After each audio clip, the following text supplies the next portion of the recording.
মৰমৰ ছাত্ৰ-ছাত্ৰীসকল তোমালোকে যদি নেৰিট বৃত্তি পৰীক্ষাৰ বাবে প্ৰস্তুতি চলাই আছা তেতিয়াহলে তোমালোকে যেটো ভিডিও চাবলৈ গৈ আছা এটো তোমালোকৰ কাৰণে হয় এই ভিডিওটো আমি ক্লাস 4 5 6 আৰু 7 ষ্টেণ্ডাৰ্ডৰ ষ্টুডেন্ট সকলৰ কাৰণে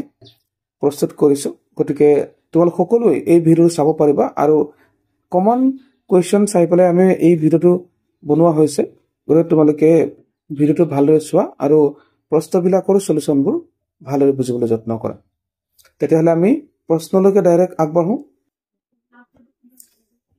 ইয়াত কৈছে যে কোনটো বৃহত্তম সংখ্যাৰে 285 আৰু 1249 ক হৰণ কৰিলে ক্ৰমে 9 আৰু 8 ভাগশেষ হিচাপে থাকে ছাত্ৰ-ছাত্ৰীসকল বহুত ইম্পৰ্টেন্ট প্ৰশ্ন এনেকুৱা প্ৰশ্ন তোমালোকৰ নৱোদয় পৰীক্ষাত প্ৰায় আহি থাকে তোমালোকে পেপাৰ চাবাচোন বাৰু তোমালোকে দেখিবা এনেকুৱা প্ৰশ্ন আহি থাকে ৰিপিট হৈ থাকে গতিকে বহুত ইম্পৰ্টেন্ট হয় তোমালোকে মনোযোগেৰে চোৱা ঠিক আছে সো কি কৈছে যে কোনটো বৃহত্তম সংখ্যাৰে 285 আৰু 1249 ক হৰণ কৰিলে মানে এই দুটা সংখ্যাক হৰণ কৰাৰ কথা কৈছে হা এই দুটা সংখ্যাক হৰণ কৰিলে আসলতে কোনটো ডাঙৰ সংখ্যাৰে হৰণ কৰিলে আসলতে ভাগশেষ 9 থাকে আৰু 7 থাকে মানে যেটো সংখ্যাৰে তুমি হৰণ কৰিবা ধৰিলা হল এইটো x ৰে হৰণ কৰিবা এটুকু x ৰে হৰণ কৰিব লাগিব না গতিকে তেতিয়া কি হয় বুলি কৈছে হৰণ কৰিলে এইটো ক্ষেত্ৰত ভাগশেষ থাকে 9 অৰ্থাৎ 9 বাঢ়ি যায় আৰু এইটো ক্ষেত্ৰত ভাগশেষ থাকে 7 অৰ্থাৎ 7 বাঢ়ি যায় তেতিয়া হলে কি হ'ব সেই সংখ্যাটো কি হ'ব এটো হৈছে বৃহত্তম সংখ্যাটো কি আৰু বৃহত্তম সংখ্যা মানে কি হ'ব আমি গসাউ উলিয়াব লাগিব ঠিক আছে এহেতক হৰণ কৰিব পৰা আটাইতকৈ ডাঙৰ সংখ্যাটো কি এহেতক হৰণ কৰিব পৰা আটাইতকৈ ডাঙৰ সংখ্যাটো হৈছে গসাউ কিন্তু সেই গসাউটোৰে হৰণ কৰিলে ভাগশেষ কি থাকে 9 থাকে আৰু ইয়াত 7 থাকে তেতিয়া হলে আমি আগতীয়াকে ভাগশেষ কেটা নাইকিয়া কৰি লওঁ অৰ্থাৎ মাইনাস কৰি লওঁ ঠিক আছে সো তেতিয়া হলে আমি কি কৰিম এই যি সংখ্যা আমাক দিয়া আছে এই কেটাৰ পৰা ভাগশেষ কেটা মাইনাস কৰি লওঁ সো এতিয়া চোৱা 285 ৰ পৰা আমি 9 মাইনাস কৰিম ঠিক আছে কেলে 285 ক এহেতক গসাউটোৰে অৰ্থাৎ এহেতক আটাইতকৈ ডাঙৰ এহেতক 12 আটাইতকৈ ডাঙৰ সংখ্যাটোৰে হৰণ কৰিলে 9 ভাগশেষ থাকে তো 285 ৰ পৰা যদি আমি 9 মাইনাস কৰো কিমান থাকিব এফালে 15 হল 6 এফালে 17 ঠিক আছে এফালে 7 আহিলে 285 276 ঠিক আছে 276 আহিলে ওকে 276 আহিলে তাৰপিছত আকৌ কি কৰিব 1249 7 হ'ব সো 9 ৰ পৰা 7 গলে 2 থাকিব আৰু এফালে 124 আহিলে তেতিয়া হলে এতিয়া এহেতক হৰণ মানে হৰণ কৰিব আটাইতকৈ ডাঙৰ সংখ্যাটোৰে হৰণ কৰিলে কিন্তু ভাগশেষ নাথাকে কেলে ভাগশেষ নাথাকে কাৰণ ভাগশেষ এটা অলৰেডি আমি মাইনাসেই কৰিলো গতিকে ভাগশেষ নাথাকে গতিকে আৰামছে আমি এটা কি উলিয়াম গসাউ উলিয়াই দিম গসাউ কেনেকৈ উলিয়াব লাগে গসাউ আমি চাব লাগে যাৰ গসাউ উলিয়াম এহেত দুটাৰ কোনটো সৰু কোনটো ডাঙৰ হেতু চাব লাগে সৰুটোৰে ডাঙৰটো হৰণ কৰিব লাগে সো আমি 276 ৰে আমি হৰণ কৰিম 1242 ঠিক আছে সো কেবাৰ যাব 5 বাৰ টু নাযাব 276 ৰে 5 বাৰ যদি দিও আমাৰ ডাঙৰ হৈ যাব ওকে 5 গুণ 10 5 গুণ 35 13 সমান পাবগে গতিকে আমি 4 বাৰ মান ট্ৰাই কৰি চাও 4 বাৰ যদি দিও কি হ'ব 4 গুণ 8 4 গুণ 28 ওকে 4 বাৰ যাব সো তেতিয়া হলে 4 বাৰ দিলে 4 6 গুণ 24 ৰ 4 উকলিব 2 4 7 গুণ 28 29 30 ৰ 0 উকলিব 3 4 গুণ 8 9 10 11 ঠিক আছে তাৰপিছত হৈ গল 11 7 হৈ গল তেতিয়া বিয়োগ কৰা বিয়োগ কৰিলে হ'ব এফালে 12 ৰ 4 গল 8 এফালে 3 এফালে 1 138 কিমান পালা 138 পালা সো 138 ৰে আমি কি কৰিব লাগিব 138 ৰে 276 ক আমি হৰণ কৰিব লাগিব এবাৰ দিব লাগিব দুবাৰ না যায় 138 সো মাইনাস কৰিলে কি হ'ব 6 বা 8 না যায় এফালে ধাৰ কৰিলে 16 হ'বগে 16 পৰা 8 গলে 8 থাকিব এফালে 7 ৰ ঠাইত 6 আহিব 6 বা 3 গলে 3 এফালে 2 পাই গলে 1 ঠিক আছে অর্থাৎ তেতিয়া হলে আমি কি পাম এটা 138 এৰে 130 138 এৰে 138 কে কি কৰিম হৰণ কৰিম সো কেবাৰ দিম এবাৰ সো 138 এৰে 130 এবাৰ দিলে এফালে শূন্য আহিলে সো কিহেৰে হৰণ কৰিবলৈ আমি ভাগে শূন্য পালো এটো চাব লাগে 138 এৰে হৰণ কৰিবলৈ আমি ভাগে শূন্য পালো গতিকে 138 টোৱে হৈছে গসাউ অৰ্থাৎ ইয়াক 138 এৰে হৰণ কৰিলে ভাগে 9 পাবা আৰু ইয়াক 138 এৰে হৰণ কৰিলে ভাগে 7 পাবা এইটোৱে আমাৰ এই প্ৰশ্নটোৰ উত্তৰ ঠিক আছে বুজিবলৈ হয়তো অকমান টান পাব পাৰা তোমালোকে যদি প্ৰথমবাৰ পাইছা তেতিয়া তোমালোকে অকমান ৰিভাইজ কৰি চোৱা ইজি পাবা ঠিক আছে দুবাৰ মান চাবা তোমালোকে আৰু দুবাৰ প্ৰেক্টিস কৰিবা ইজি পাই যাবা ওকে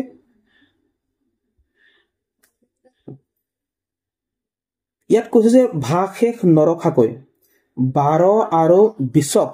হৰণ কৰা বৃহত্তম সংখ্যাটো ঠিক আছে এই বৃহত্তম সংখ্যাটো তোমালোক গসাউলৈ ইন্ডিকেট কৰে ওটা বৃহত্তম সংখ্যা বুলি কলে তোমালোকে একো যদি গম নোপোৱা গসাউ উলিয়াই দিলে কিন্তু তোমালোকে আনসাৰ পাই যাবা গতিকে কি হৈছে ভাগশেষ নৰখাকৈ 12 আৰু 20 দুইটাকে হৰণ কৰিব পৰা তাইকৈ ডাঙৰ সংখ্যাটো তেতিয়াহলে 12 আৰু 20ৰ গসাউ লৈ লোৱা সো 12 ৰে 20ক আমি হৰণ কৰিম এবাৰ দিম 12 এফালে ভাগ বাকি মানে মাইনাস কৰিলে 8 পাবা এই 8 ৰে এতিয়া আমি কি কৰিব লাগে 12 কৰিব লাগে 8 গুণ 8 এফালে 4 পাবা 4 ৰে এতিয়া আকৌ 8 কৰিব লাগে 4 গুণ 8 সো ভাগে মানে গসাউ কি পালো অৰ্থাৎ ভাগশেষ নৰখাকৈ 12 আৰু 20ক হৰণ কৰিব পৰা আটাইতকৈ ডাঙৰ সংখ্যা কি পালো 4 অপচন 4 টো শুদ্ধ উত্তৰ ঠিক আছে ওকে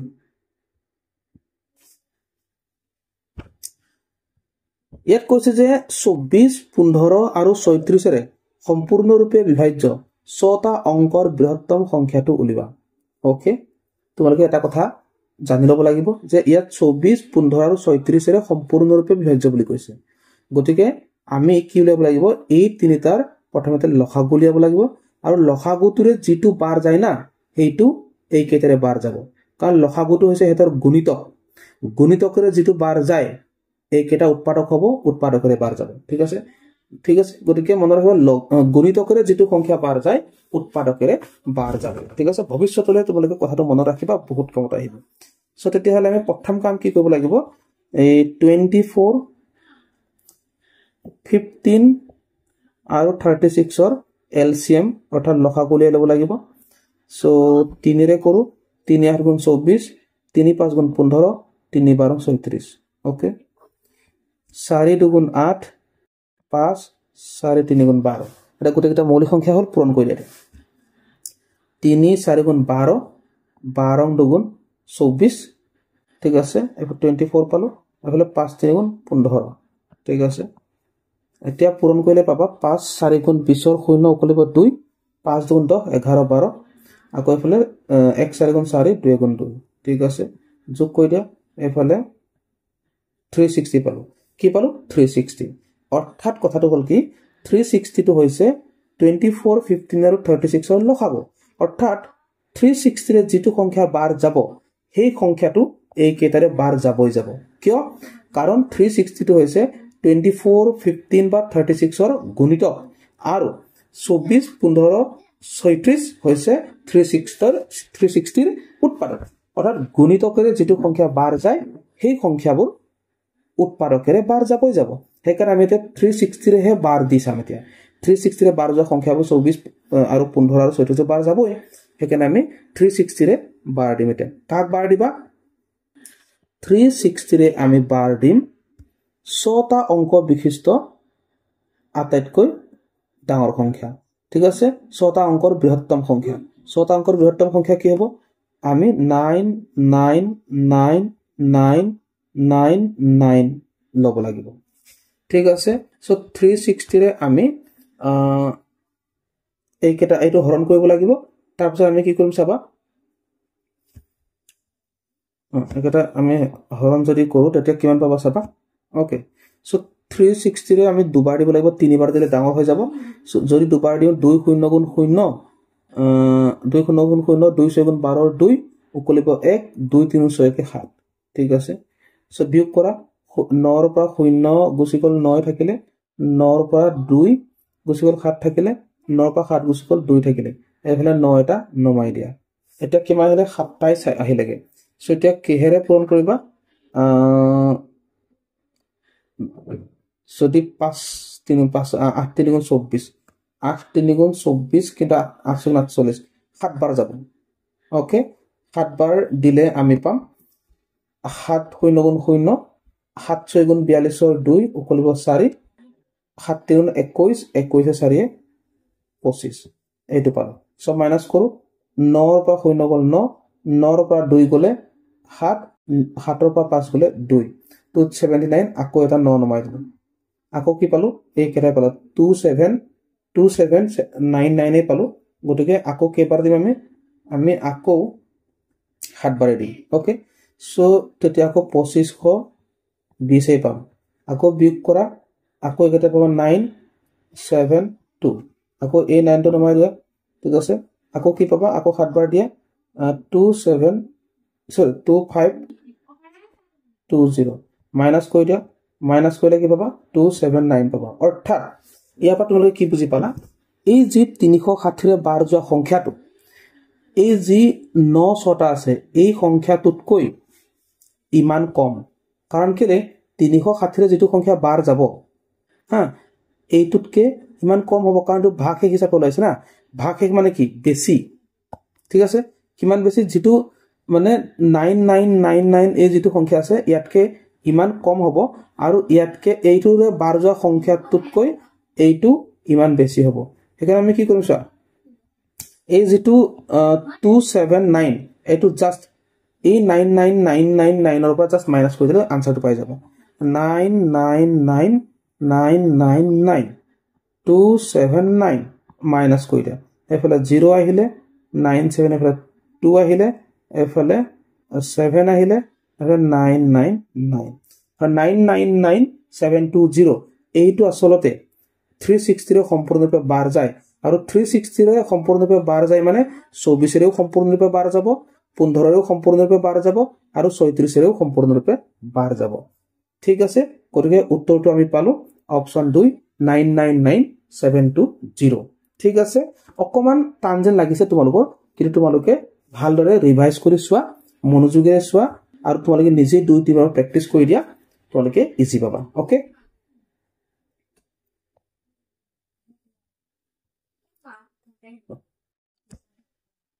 এটা শ্ৰেণীৰ ছাত্ৰ-ছাত্ৰী সমূহক 2 3 5 আৰু 6 জনীয়া গোটত সংঘবদ্ধ কৰিব পাৰি এই শ্ৰেণীত থাকিব পৰা নিম্নতম লৰা ছোৱালীৰ সংখ্যা কিমান সো ইয়াত তোমালোকে এই যে নিম্নতম শব্দটোৰ পৰা এটা তোমালোকে আইডিয়া কৰিব পাৰা ইয়াৰ উত্তৰটো উলিয়াব হলে এই কেইটাৰ লসাগু লব লাগিব লসাগু মানে লঘিষ্ঠ সাধাৰণ গুণিতক সো লঘিষ্ঠ মানে আটাইতকৈ সৰু অৰ্থাৎ নিম্নতম গতিকে ইয়াৰ উত্তৰটো উলিয়াবৰ কাৰণে এই কেইটাৰ লসাগু ললে হৈ যাব ঠিক আছে গতিকে একো যদি প্ৰশ্নটো বুজি পোৱা নাই কিন্তু এই নিম্নতম শব্দটো যদি আছে তোমালোকে লসাগু লৈ লবা উত্তৰ ওলাই যাব ঠিক আছে তেতিয়ালে আমি লসাগু লওঁ 2 3 5 আৰু 6 ৰ লসাগু লওঁ কিহেৰে বাৰ দিবা 2 ৰে বাৰ দিয়া 2 গুণ 2 3 বাৰ না যায় নমাই দিয়া 5 বাৰ না যায় নমাই দিয়া এফালে 2 3 6 ঠিক আছে এতিয়া আমি আকৌ 3 ৰে দিম 1 নমাই দিলো 3 ৰে 3 এবাৰ 5 বাৰ না যায় নমাই দিলো 3 ৰে 3 এবাৰ ওকে সো এতিয়া আমি কি পালো 2 পালো 3 পালো 5 পালো 2 3 5 এই কেটা আমি পূৰণ কৰি দিলে আমি কি পাই যাম লসাগু পাই যাম সো 2 3 গুণ 6 6 5 গুণ 30 অৰ্থাৎ এৰ লসাগু কি হয় 30 হয় গতিকে এই শ্ৰেণীত থাকিব পৰা নিম্নতম লৰা ছোৱালীৰ সংখ্যা কেইজন 30 জন ঠিক আছে ওকে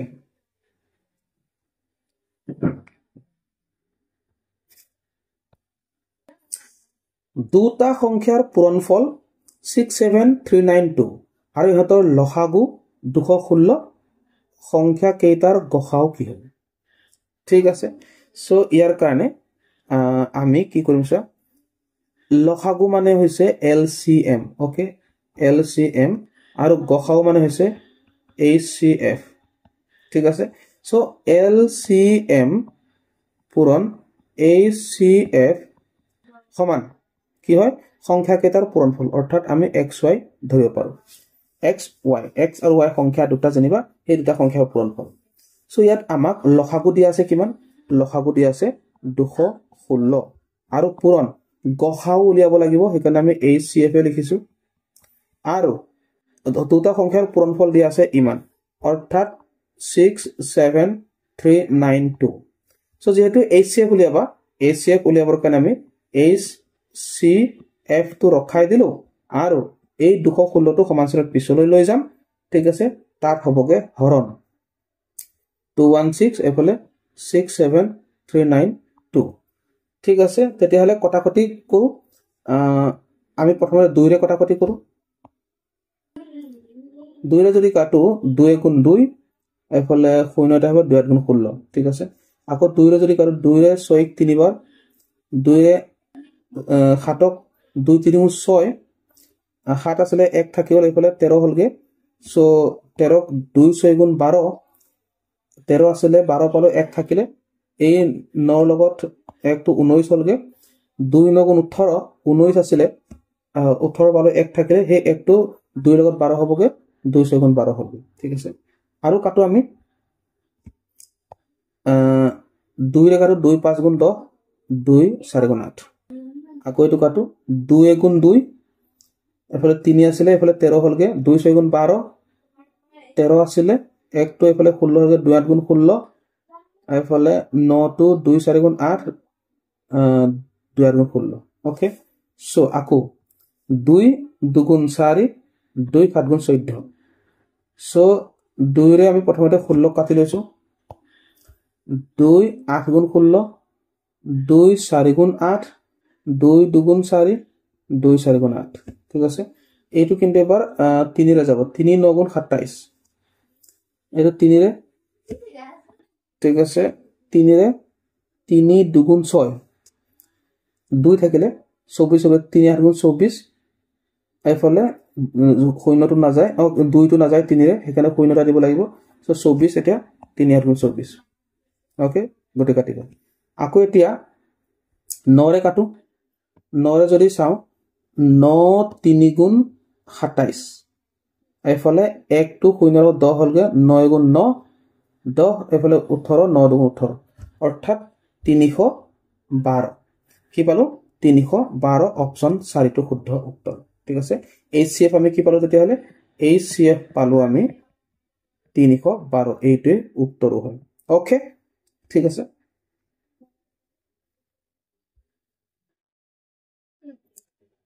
ইয়াতে সোয়া 2 into 2 into 3 into 5 আৰু 2 into 2 into 2 into 2 into 5 into 7 ৰ লসাগু হ'ব সো লসাগু কেনেকৈ উলিয়াব সোয়া আমি লসাগু উলিয়াবলৈ হলে আমি কি কৰিব লাগিব প্ৰথমতে সোয়া কি দিয়া আছে এটা লিখি লওঁ 2 into 2 into 3 into 5 ওকে তাৰ পিছত আৰু এটা কি আছে 2 into 2 into 2 into 2 into 5 into 7 ঠিক আছে এটা লসাগু উলিয়াব লাগে সো লসাগু উলিয়াবলৈ হলে প্ৰথমতে আমি কি কৰিম মিলি থকা কেটা চাই লম হা মিলি থকা কেটা আমি চাই লম এই দুটা মিলি আছে আমি ললো 2 আকৌ এই দুটা মিলি আছে এইটুকু ললো ঠিক আছে আৰু এই দুটাও মিলি আছে এইটুকু ললো কিন্তু মিলি থকা নাই কোনটো এই তিনিটো মিলি থকা নাই এইটুকু লব লাগে এই দুইটো মিলি থকা নাই এইটুকু লব লাগে এই দুইটো মিলি থকা নাই এইটুকু লব লাগে এই সাতটো মিলি থকা নাই হেতুকো লব লাগে ইয়াত মিলি থকা নাই মানে কি তলৰটোৰ লগত আৰু ওপৰটোৰ লগত যেনে এই প্ৰথমটো ক্ষেত্ৰত এই দুটা তলে ওপৰে মিলি আছিল এইটো তলে ওপৰে মিলি আছিল বা এই পাঁচটো তলে ওপৰে মিলি আছিল এই মিলি থকা বিলাক জাস্ট এটা এটা লব লাগে আৰু মিলি থকাবোৰ গুটেই বিলাক লব লাগে সো মিলাই নিমিলাই সকলো বিলাক লৈ পেলাই পূৰণ কৰিলে এটো লসাগু বুলি কোৱা হয় লসাগু পোৱা যায় তাৰমানে সো পূৰণ কৰিলে কি হ'ব 2 2 গুণ 4 4 5 গুণ 20 20 3 গুণ 60 60 হল আকৌ 2 2 গুণ 4 7 4 গুণ 28 28 অৰ্থাৎ আমি 60 আৰু 28ক পূৰণ কৰিম ঠিক আছে আৰু মই তোমালোকক কৈছো যদি শূন্য থাকে শূন্য থাকিলে আমি শূন্যটো নিদিয়াকে পূৰণ কৰি দিব লাগে তেতিয়া আমাৰ কামটো সমূহ হয় ঠিক আছে এতিয়া 6 8 গুণ 48 ৰ 8 উপৰিব 4 6 গুণ 12 13 14 15 16 এইটো হল এতিয়া 6 ৰ শূন্যটা আছে নহয় এখানে আনসাৰ শূন্যটা লগাই দিলে হৈ গল অৰ্থাৎ 1680 এইটোৱে উত্তৰ হ'ব। ঠিক আছে।